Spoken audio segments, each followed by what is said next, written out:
There are quite a few common misconceptions about investing, and it's a scary thing to do.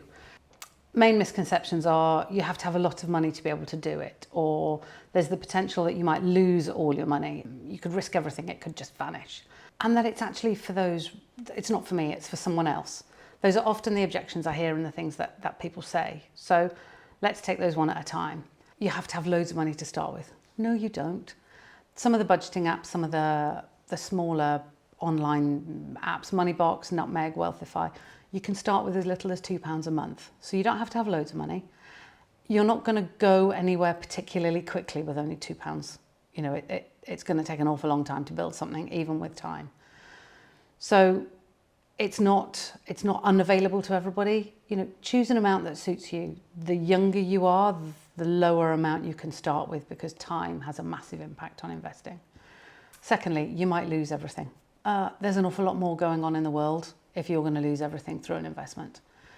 If you buy, let's say you buy a FTSE 100 tracker. So this will buy you chunks in the top 100 companies listed on the London Stock Exchange, for example. You know, the likes of Shell, BP, some of the big banks, Lloyds, that kind of company. They're big. They're big things. They are not all going to go under at once. You're not going to lose your money by buying something like that. And quite frankly, if they all do go under at once, we've got way bigger things to worry about.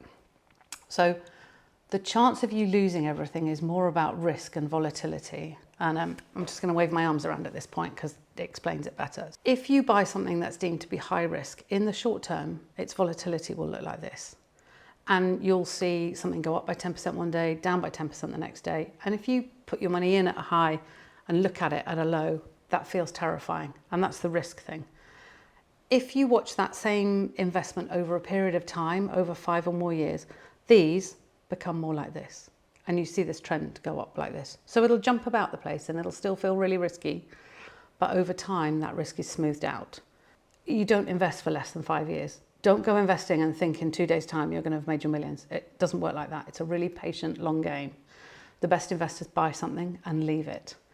Last one, it's not for me, it's for someone else. No, it's not. Well, it is for someone else if you want to be left behind and not build any wealth and not grow and be stuck in your hamster wheel of work and pay debt and come back. Investing's for everybody. You will all have it by accident in your pension without knowing. You are all investors without realising it. So it is actually for you as well.